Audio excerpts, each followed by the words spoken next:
Well, hello, this is the Two Fuels test generator. Down here you can see the fuel train. This is the injector block. This line right here heads out to the intake manifold of the engine. Pressure regulator, some pressure indicators all along so we can watch the pressures. This is the evaporator. These are the coolant lines from the engine. We're actually using to heat things up. Inside here is the red hose, is where the coolant's coming from the engine, and right there is the exhaust gas temperature sensor.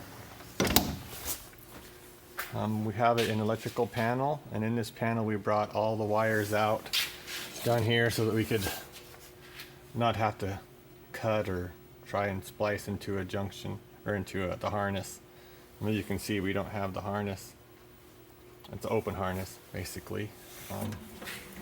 Here's the controls we have for it for right now.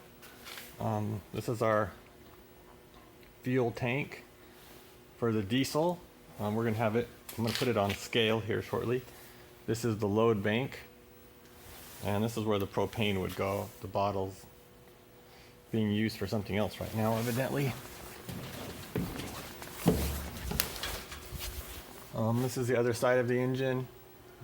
The wires are going up to the